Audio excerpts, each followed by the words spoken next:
শ্রীলঙ্কার বিপক্ষে টি-20 সিরিজ জিতে বৃহস্পতিবার সকালে দেশে ফিরেছেন বাংলাদেশের ক্রিকেটাররা। একই দিন বিকেলে পাকিস্তান সিরিজের জন্য ঘোষণা করা হয়েছে বাংলাদেশের টি-20 দল। এছাড়া গতকাল রাতে নিজেদের তৃতীয় ম্যাচে দুবাই ক্যাপিটালসকে হারিয়ে গ্লোবাল সুপার লিগে টানা দ্বিতীয়বারের মতো ফাইনালে উঠেছে রংপুর রাইডার্স। এই সবগুলো ব্যাপার নিয়ে আমরা আলোচনা করব। আমার সঙ্গে আছেন আমার সহকর্মী মোহাম্মদ সাদমান। সাদমান ভাই, আপনাকে স্বাগত। আমরা একটু যেহেতু বাংলাদেশের স্কোয়াডটা দিয়েছে সেটা নিয়ে একটু আলোচনা করা যেতে পারে, যদি আসলে খুব বেশি যে আলোচনার সুযোগ আছে বোধ হয় না, কারণ একেবারে মানে লাস্ট যে সিরিজটা আছে সেখান থেকে কোনো চেঞ্জ নেই। আপনি কি আসলে কোনো চেঞ্জ এক্সপেক্ট করছিলেন কিনা? অ্যাকচুয়ালি এই সিরিজটা আমরা কিন্তু জিতেছি শ্রীলঙ্কার সাথে গত ম্যাচে। আপনি যদি সিরিজ উইনিং কম্বিনেশন দেখতে চান তাহলে কিন্তু এটা ব্রেক করার কোনো রিজন দেখি না আমি। আপনি টানা সিরিজ খেলছেন, শ্রীলঙ্কার সাথে শেষ করি আবার পাকিস্তানের সাথে শুরু হয়ে যাবে। সো এই যে 6টা টি-20 খেলা হবে এর মধ্যে আপনি যদি একটা সিরিজ জিতেন, আমার মনে হয় না কোনো সিলেক্টর কোনো সিলেক্টর বা কোনো ম্যানেজমেন্টই চাবে যে উইনিং কম্বিনেশনটা বা এই স্কোয়াডটা ভাঙার জন্য। কিন্তু এইখানে তারা যেটা আসলে করতে পারতো, গতকালকে আমরা এটা নিয়ে আলোচনা করেছি যে এইখানে কিছু প্লেয়ার আছে যে যাকে আমরা টি-20 দলে হয়তো এক্সপেক্ট করি না, বা হচ্ছে তারা যাকে এক্সপেক্ট করি তিনি ফর্মে আছে তাকে আমরা নিচ্ছি না। এই জিনিসটাই আসলে একটা মানে গ্যাপ রয়েছে। এখন আমার যেটা মনে হয় যে যেই সিলেক্টররা যেই স্কোয়াডটা দিয়েছে সেইটার মাঝখানে যদি একটা বড় গ্যাপ থাকতো তাহলে ওই যেই প্লেয়ারদের কথা বলছি তাদেরকে হয়তো আমরা দল নিতে পারতাম। যে জিনিসটা হচ্ছে যে যখন শ্রীলঙ্কা সফরের দলটা দেওয়া হলো তখন কিন্তু গাজী আশরাফ হোসেন লিপু বলছিলেন যে সোহান আমাদের মাথায় আছে। কারণ আপনি যদি রিসেন্টলি দেখেন লাস্ট কয়েক বছর 1-1.5 বছর ধরে অন্তত তিনি খুব ভালো ক্রিকেট খেলেছেন। লাস্ট NCL টি-20 ভালো করেছেন, BPL-এ ভালো করেছেন, তার DPL পারফরমেন্সটাও বেশ আশানুরূপ ছিল। আপনি যদি গ্লোবাল সুপার লিগে তার পারফরমেন্স দেখেন সেখানে গত ম্যাচে কিন্তু তিনি 18 বলে 34 রানে খুব সম্ভবত একটা ইনিংস ছিল, যেখানে স্ট্রাইক রেটটা হচ্ছে প্রায় 200। সো এরকম একটা ক্রিকেটারকে বাদ দেওয়ার আসলে রিজনটা কি হতে পারে, মানে কেন স্কোয়াডে রাখা হচ্ছে? রিজনটা তো আসলে তারা বলেছে ইনজুর্ড। এখন একটা ইনজুর্ড প্লেয়ার, তিনি আরেকটা প্যারালালে আরেকটা টুর্নামেন্ট খেলছেন, সেখানে ক্যাপ্টেন্সি করছেন, ভালো ইনিংস খেলছেন। যখন ইনজুর্ড ঘোষণা করা হচ্ছে তখন প্র্যাকটিস ম্যাচ খেলছেন দেশের মাটিতে। হ্যাঁ, সো এখন এই রিজন যখন আপনাকে সিলেক্টররা দিচ্ছে, আপনি আর রিজন কোথা থেকে মানে বের করবেন? আমার প্রশ্ন একটু এরকম যে ধরুন আপনি ইনজুরির রিজন দিচ্ছেন, তাহলে আপনি বোর্ড থেকে কেন তাকে অন্য একটা লিগে খেলার এটাই আসলে মানে কন্ট্রাস্টটা কেমন হয়ে গেল? এটাই আসছিলাম যে আসলে এই রিজনগুলো যখন দিচ্ছেন সেগুলো জিনিসটা দেখলে হাস্যকর লাগে। এখন আমি নামটা বলেই দিই, মেহেদী হাসান মিরাজ, তিনি হচ্ছেন ODI ক্যাপ্টেন হয়েছেন রিসেন্টলি। তাকে টি-20 সার্কিটে বা টি-20 ফরম্যাটে সেইভাবে আমরা খুঁজে পাচ্ছি না, বা তাকে আমরা ইউজ করার মতো জায়গা পাচ্ছি না। তিনি ওই ODI বা টেস্ট যতটুকু ভালো খেলেন, টি-20টা হয়তো অতটুকু ভালো খেলেন না। এই কারণে তার জায়গাতে আমরা সোহানকে ইনক্লুড করতে পারি। এখন এখানে একটা বড় বিষয় হচ্ছে আমাদের সামনে কিন্তু এশিয়া কাপ রয়েছে, টি-20 ওয়ার্ল্ড কাপ রয়েছে। আপনি সেই জিনিসগুলো চিন্তা করে যদি এখন থেকে টিম না সাজান তাহলে কিন্তু ওই যখন বড় টুর্নামেন্ট আসবে এর আগে দিয়ে আপনি আবার হচ্ছে নতুন টিম দিবেন, নতুন একটা সেট আপ হবে, এরপরে হচ্ছে যে ওইখানে প্লেয়ারটা ফ্লপ করবে, আপনি তাকে আবার বাদ দিয়ে দিবেন। মানে এই জিনিসটাই হয়ে আসছে এতদিন ধরে। কিন্তু এইবার যেই সুযোগটা ছিল যে সোহানকে দলে সেট আপে রেখে এরপরে যদি তাকে ক্যারি করা যেত তাহলে আমার মনে হয় যে সামনে যে বড় টুর্নামেন্টগুলো আছে সেগুলোর জন্য বাংলাদেশের জন্য ভালো হতো। আপনি মিরাজের প্রসঙ্গটা তুলেন, আমি মিরাজের প্রসঙ্গটা আসবো, তার আগে সোহানটা একটু শেষ করে নিই। যেটা হচ্ছে যে সোহান কি, যেমন তিনি এখন গ্লোবাল সুপার লিগ খেলছেন, 20 তারিখ থেকে বাংলাদেশের সিরিজ শুরু হচ্ছে, এটাও একটা কারণ হতে পারে কিনা যে যেহেতু তিনি দেশে ফিরতে প্রথম টি-20 খেলতে পারবেন না, এটা একটা কারণ হতে পারে যে তাকে এই জন্য? না, এটা একটা, এরপর তো আরও 2টো ম্যাচ ছিল, আপনি একটা টুর্নামেন্ট খেলছেন, নো ওয়ারিস। কিন্তু আপনি যদি টিমে রাখেন তাকে তাহলে কিন্তু মনে হবে যে মানে টিমের সাথে তিনি আছেন। তিনি যদি 2টা ম্যাচের জন্য ডাগ আউটে থাকেন, দলের সাথে থাকেন, এনভায়রনমেন্টটা একটু থাকলো, টিমের সাথে থাকলে আমরা বুঝতে পারি যে তাকে আসলে সেভাবেই কিন্তু চিন্তা করা হচ্ছে। গতকালে কিন্তু ফাহিম বলেছিলেন যে সিলেক্টরদের সুনজরে আছেন। এই সুনজরটা আসলে কবে তাহলে অ্যাপ্লাই করা হবে? বাসার একটা কথা বলেছেন যে বাংলাদেশের ক্রিকেটে যে জিনিসটা আমাদের হয় না, মানে যে একটা ক্রিকেটার খুব ভালো ফর্মে আছে তাকে খুব ইউজ করা হয় না।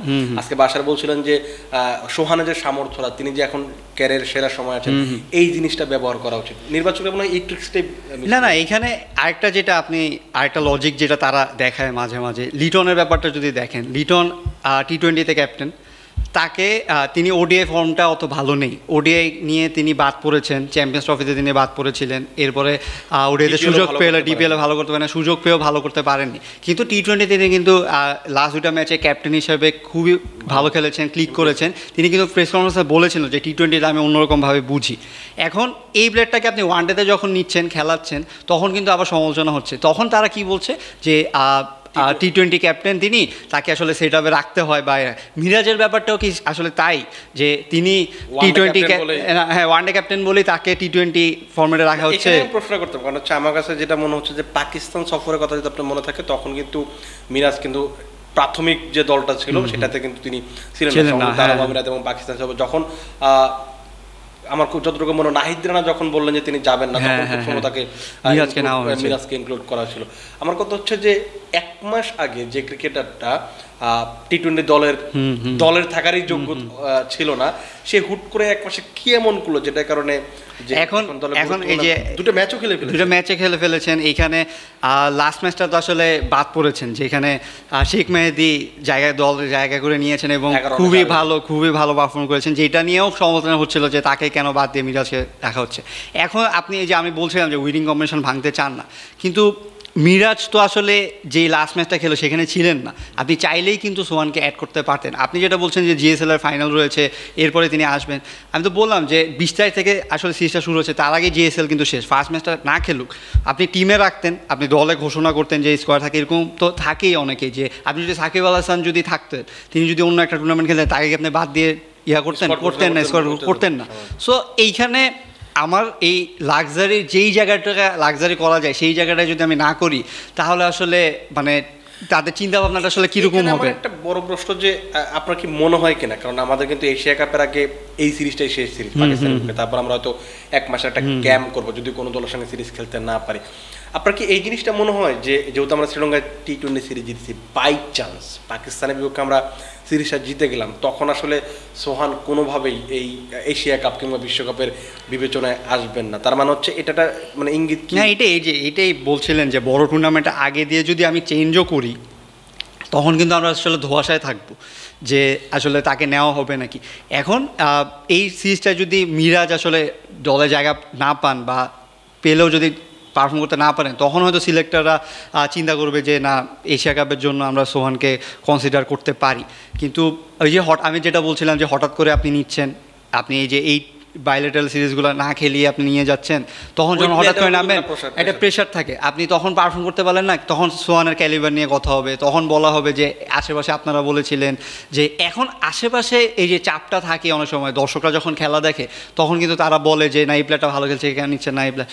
এখন সিলেক্টরদের ভিউ একটা, দর্শকদের ভিউ একটা, কিন্তু সিলেক্টররা অনেক সময় যখন মানে নিয়ে নেয়, তখন অনেক সময় মনে হয় কি যে দর্শকদের চাপে, দর্শকদের চাওয়ায় নিয়ে যায়। কিন্তু সিলেক্টরদের কাজ তো এটা না। সিলেক্টরদের কাজ হচ্ছে আপনি মাঠে দেখবেন যে আসলে কে ইফেক্ট ফেলাচ্ছে। আপনি যখন এই যে আমরা শামীম এবং মিরাজের ব্যাটিং পজিশনটা নিয়ে কথা বলছিলাম, তাকে চেঞ্জ করা যখন শামীমকে উপরেও খেলানো হলো, বা শামীম যখন আগে সুযোগ পেলে শামীম কী করেছেন সেটা কিন্তু সবাই দেখেছে।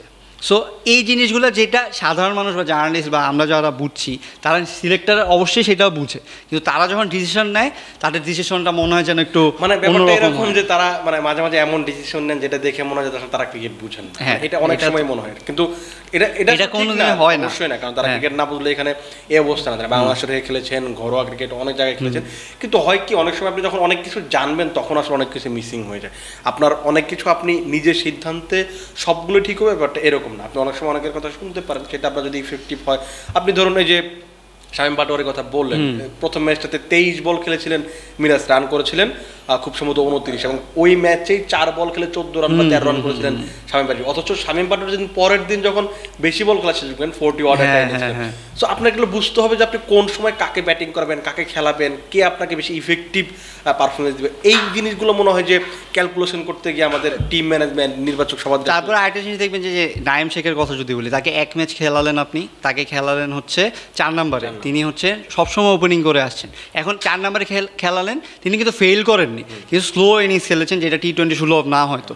তাকে কিন্তু এরপরে বাদ দিয়ে দিলেন, পারফরম্যান্স করে কিন্তু মিরাজ পরের ম্যাচে সুযোগ পেয়েছে একই জায়গায়। হ্যাঁ, সো এইখানে এই যে সিনিয়রদের যে একটা মনে হয় যে সিনিয়রদের যে একটা প্রেশার বা সিনিয়রদের দলে রাখতে হবে, সাথে রাখতে হবে, এই একটা মানে ইন্টেনশন থাকে একটা, সেটা আসলে দলের জন্য কত টাকা ভালো সেটা না। আরেকটা বিষয় থাকতে পারে আমার যেটা মনে হচ্ছে যে এখানে কিন্তু আপনি সোহানকে যদি ইনক্লুড করেন এই T20 স্কোয়াডটাতে, তাহলে কিন্তু তিনজন আমাদের অনেক তিনজন কিন্তু উইকেট কিপার ব্যাটার হয়ে যাচ্ছে। এখানে আরেকটা বিষয় আমার যেটা মনে হয়, এটা যেহেতু লিটনের টিম, লিটন ক্যাপ্টেন, এখানে তিনি উইকেট কিপিং কিন্তু ছাড়ছেন না, মানে তিনি উইকেট কিপার ব্যাটার হিসেবেই খেলছেন। সেকেন্ড ইয়াতে আপনার নিশ্চয়ই মনে আছে যে জাকের আলীকে তিনি খেলাননি, কারণ জাকের আলীকে বলা হয়েছিল তার একটু হালকা ইনজুরি আছে, তিনি যদি উইকেট কিপার ব্যাটার হিসেবে খেলতে পারেন তাহলে তিনি খেলবেন, ওই ফিটনেসটা ছিল। কিন্তু জাকের আলী যেহেতু লিটন যেহেতু কিপিং করবেন, তিনি জাকেরকে কিন্তু ড্রপ করে দিয়েছেন। এখন সোহানকে কিন্তু আমরা নর্মালি ফিল্ডিং করতে দেখি না, সোহান কিন্তু নর্মালি উইকেটের পিছনেই থাকেন, তিনি ওইভাবে কমফোর্টেবল, এবং তিনি একটা দলকে মানে তিনি ক্যাপ্টেন হওয়ার একটা তার মধ্যে প্রবণতা আছে বা ক্যাপ্টেন্সি করে।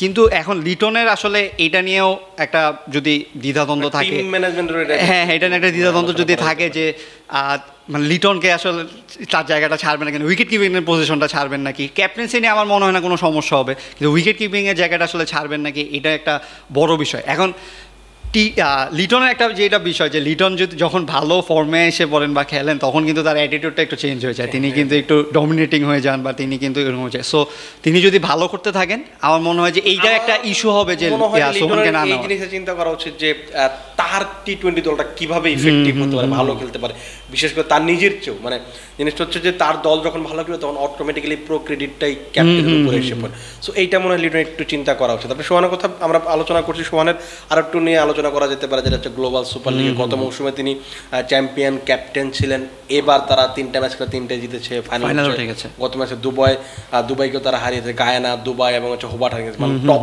3 যে 3টা টিম, এখানে 3টা টিমকে তারা হারিয়ে দিয়েছে।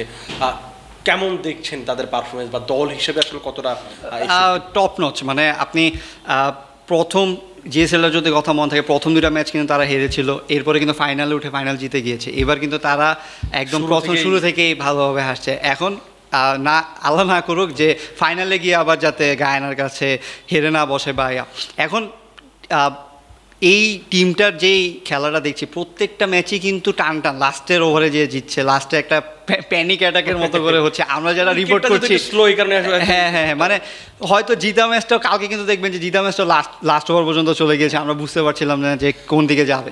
কিন্তু এই যে স্ট্রং মেন্টালিটিটা, যে আপনি শেষ পর্যন্ত ফাইট করছেন এবং জিতে আসছেন, এইটার ক্রেডিটটা আসলে সোহানকে অনেক দিতে হবে।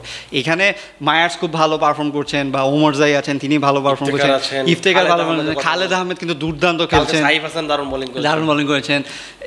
সো এই টিমটা তাকে আসলে পুরাটাই হেল্প করছে। মানে আমার কাছে মনে হয় যে রংপুরের সবচেয়ে বড় অ্যাডভান্টেজ হচ্ছে যে তাদের অনেকগুলো পারফরম্যান্স, অনেক অলরাউন্ডার। আপনি যদি উপরের দিকে দেখেন, আপনি সম্মুখে চাইলে বোলিং করাতে পারেন, মেয়ার্স তো আপনাকে প্রথম ওভারেই বোলিং করেন, আপনি ইফতেখার বোলিং করতে, ওমরজাই বোলিং করতে পারেন, তারপর আপনি সাইফ হাসানকে বোলিং করতে পারেন। আপনার অপশনের অভাব নেই, এত বেশি অপশন, যে যেহেতু উইকেটটা একটু স্লো, আপনার হাতে যেহেতু এতগুলি স্পিন অপশন, রাকিবুল, সাইফ, আপনার ইফতেখার, আপনার তাবরাইজ শামসি, এত অপশন থাকার পরে ওই ক্যাপ্টেন হিসেবে মনে হয় যে সোহান আবার নিজেও তিনি পারফর্ম করছেন, নিজেও পারফর্ম করছেন। যেমন গতকাল রানই হচ্ছে না, সোহান এবং ইফতেখার ব্যাটিংটা করেন, সেটা মনে হয় যে খুব দুর্দান্ত, এবং তাদেরকে মনে হয় যে টিম ওয়াইজ যারা পারফর্ম করার ব্যাপার আছে। এবং আমার কাছে মনে হয় যে সোহান দলটাকে একেবারে সুতোয় কাঁথার যে ব্যাপারটা থাকে এক সুতোয়, সেইটা মনে হয় খুব ভালো করতে পারছেন। এই কারণে আসলে আপনি যদি এই যে সোহানের এই বিষয়টা দেখেন যে নিজে পারফর্ম করছেন দেখে কিন্তু ক্যাপ্টেন্সিটাও ভালো হচ্ছে বা হচ্ছে, এটা কিন্তু লিটনের ক্ষেত্রে দেখেছেন যে 2 দিন এই কাজ হচ্ছে। একটা ব্যাপার একটু অ্যাড করে, আমার যদি মনে থাকে প্রথম ম্যাচটা শেষে অ্যান্ডি ফ্লাওয়ার কথা বলছিলেন, তিনি বলছিলেন যে আপনার দলে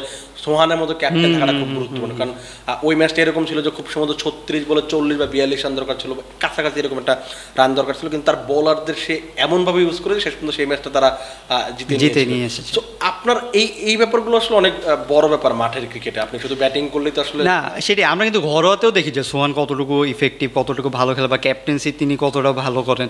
সো আমার মনে হয় যে ক্যাপ্টেন যখন নিজে পারফর্ম করবেন তখন তার ক্যাপ্টেন্সিটাও ভালো হয়, এবং তিনি যখন ডিসিশনগুলো নেন তখন যদি আপনার যেই প্লেয়ারটাকে নিয়ে তিনি বাজি ধরছেন বা তাকে যিনি দায়িত্ব দিচ্ছেন, সে যখন আপনার মানে পারফর্ম করে তখন কিন্তু আসলে ক্যাপ্টেন্সিটা আসলে বোঝা যায়, যে মূল্যায়নটা করা যায় যে তিনি কতটুকু ব্রেন খাটিয়ে আসলে ক্যাপ্টেন্সি করছেন। আজকে সেন্ট্রাল ডিস্ট্রিক্টসের বিপক্ষে খেলবে, আমরা হয়তো যেহেতু ফাইনালে চলে গেছে এই ম্যাচটা খুব বেশি ইম্পর্টেন্ট না, তবে আমার কাছে মনে হয় যে সোহানের বা রংপুরের জন্য ওই উইনিং মোমেন্টটা আমার মনে হয় যে ভাঙাটা ঠিক হবে না, যদি হারেও তাও মনে হবে যে ফাইনালে গিয়ে আরেকটা শুরু হবে। আমরা আশা করবো যেহেতু বাংলাদেশের প্রতিনিধি, বিপিএল এর প্রতিনিধি, আমরা চাইবো যে এই মৌসুমটাও যেন তারা জিতে আসে, যেহেতু ফাইনালে উঠে এটা খুব বড় একটা বিষয় হবে, বড় একটা ব্যাপার। কারণ আপনি হোভার্ড হারিকেন্সের মতো, গায়ানা ম্যানসন ওরিয়র্সের মতো টিমকে আপনি হারিয়ে দিচ্ছেন, দুবাই ক্যাপিটালসের মতো। আপনি চিন্তা করেন আইপিএল এর টিম বাদে বাকি সবগুলো টিমের সাথে কিন্তু মোটামুটি তাদের খেলা হয়ে গিয়েছে। আগের বার পাকিস্তানের লাহোর ছিল, এবার যদিও নেই, কিন্তু আপনি তো কতবার হারিয়েছেন। কিন্তু আপনি হোভার্ড এবার হ্যাঁ বিবিএল এর বিগ ব্যাশের চ্যাম্পিয়ন, দুবাই বলছেন আইএল টি20 চ্যাম্পিয়ন, তার মানে টপ গ্রেডের যে টুর্নামেন্টগুলো সেখানে যখন চ্যাম্পিয়নদের হারিয়ে চ্যাম্পিয়ন হবে তখন ওইটা অবশ্যই একটা আলাদা একটা মনে হয় যে এই মানে বাড়তি ব্যাপার কাজ করবে। আমরা আশা করবো বাংলাদেশ হিসেবে যে তারা জিতবে। সাধন ভাই আপনাকে ধন্যবাদ। দর্শক আপনাদেরকে ধন্যবাদ জানাচ্ছি। আমরা আপনাদের মতো প্রত্যাশা করবো যে রংপুর রাইডার্স এবারও শিরোপা নিয়ে দেশে ফিরবে, আমরা সেই প্রত্যাশা করেই আজকের ভিডিও শেষ করছি। আপাতত আপনারা ভালো থাকুন, সুস্থ থাকুন এবং ক্রিক ফ্রেঞ্জির সঙ্গে থাকুন।